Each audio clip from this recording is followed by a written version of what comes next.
Secara singkat, kedatangan para Habib Yaman di Nusantara yang dibawa oleh kolonialis sekutu Yahudi Zionis yang bertujuan adalah untuk memecah belah anak bangsa. Nah, saya akan mengangkat kembali video tentang kedatangan para Habib Yaman supaya generasi muda kita tidak lupa kepada sejarah nasional di NKRI. Ya, jangan pernah untuk melupakan sejarah. Assalamualaikum warahmatullahi wabarakatuh. Selamat datang guys di channel Diam Saudara.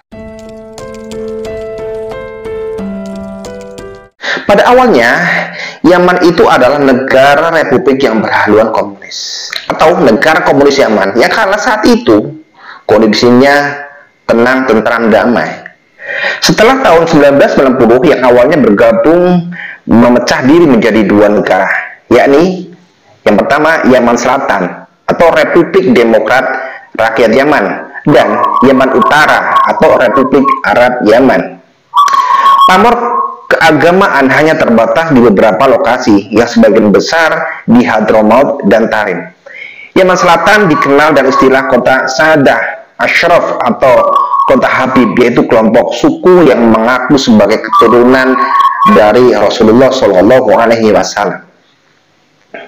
Di Nusantara abad ke-19 Masehi di bawah penjajahan kolonial Belanda, dengan adanya perlawanan sengit dari rakyat pribumi Nusantara yang dipimpin oleh tokoh agama melawan Belanda kala itu, atas saran dari Haji Abdul Ghafur atau Slok Hogronya mendatangkan para orang-orang Yaman.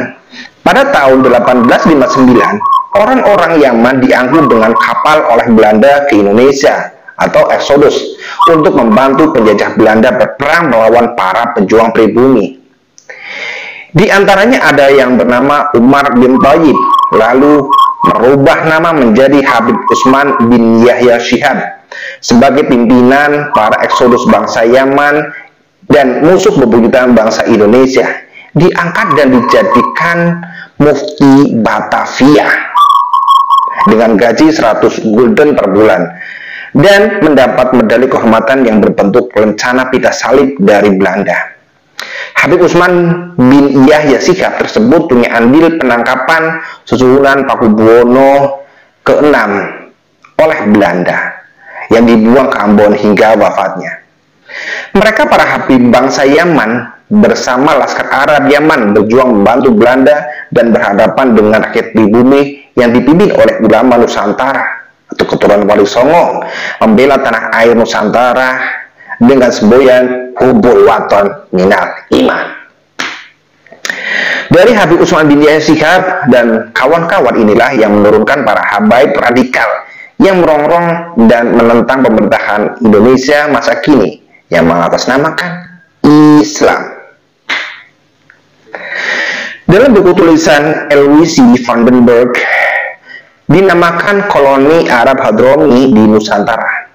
Di Yaman juga ada kaum Yahudi, al-Yahud al-Yaman, yang wanitanya memakai cadar hitam atau boklo atau niqab. Dan selanjutnya di Yaman ada 3 golongan, yakni 1. Radikal Islami atau al-Tajammu' al-Yamani lil al-Islah. Yang kedua, nasionalis atau al-Muqtamar al-Sya'abi al-Am.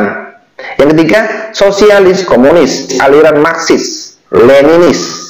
Saat itulah terjadi perebutan kekuasaan dengan menjual agama, tentunya surga dan neraka, dan misinya tersebar ke Indonesia dengan mengkambing hitamkan Cina dan komunis sebagai sasaran tembak para habaib koloni Yaman. Dan di Indonesia, para masyarakat awam dan buta wawasannya dicuci otaknya dan terkontaminasi dengan racun agama versi habaib Yaman yang mengaku sebagai keturunan Nabi Muhammad SAW. Mereka yang pada umumnya disebut Kadrun atau Kadal Qurun bergenetika Arab Yahudi, jadi bukan Arab Bani Hasim. Karena kelompok garis keras sangat benci kepada komunis karena kalah bersaing dan hanya bermodalkan dakwah. Sedangkan yang komunis bermodalkan kekuatan buruh atau palu dan tani atau arit serta teknologi. Jadi antara garis keras dan komunis itu jadi musuh bebuyutan sejak berada di Yaman.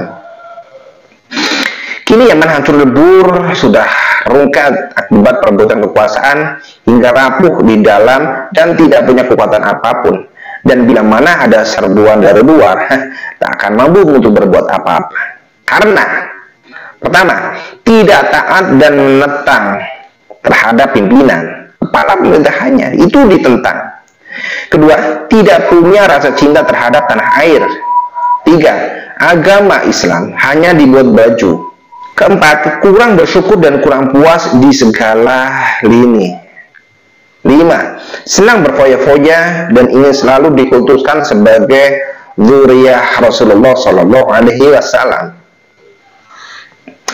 Yang sangat lucu dan luar biasanya, para Habib Yaman masa kini berbohong dengan mendistorsi atau memutarbalikkan sejarah dengan membuat kebohongan publik bahwa yang menyusun Pancasila, proklamasi, lambang negara, lagu kebangsaan, bendera merah putih itu adalah diciptakan oleh para habaib dari Yaman,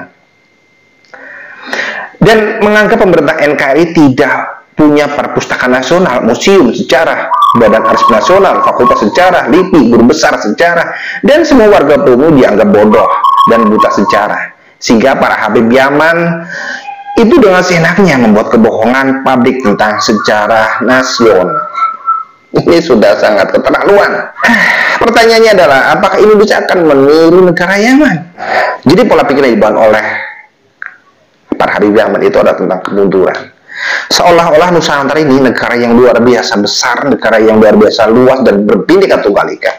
Itu tidak ada apa-apanya dengan Republik Yaman yang sekarang sudah hancur lebur. Kalau di Indonesia ini, mereka selalu mengunggulkan tentang kelompok mereka, negara mereka, ras mereka, nasab mereka. Tapi faktanya apa?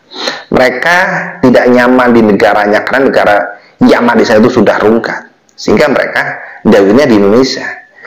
Yang lebih asyik lagi untuk mereka adalah karena masyarakat Indonesia yang mayoritas itu adalah beragama Islam, itu mudah taklid buta dan mudah dibohongi. Ya, terlebih dengan mengaku sebagai kami dzurriyyah Rasul. Jika kalian tidak mengakui kami, maka kalian tidak akan mendapatkan syafaat Rasulullah. Itu ada doktrin yang sangat berbahaya dan itu mempan memang. Jadi dengan sejarah yang seperti ini, saya berharap anak-anak muda, para penerus bangsa, paham terhadap sejarah kedatangan mereka itu tujuannya untuk apa.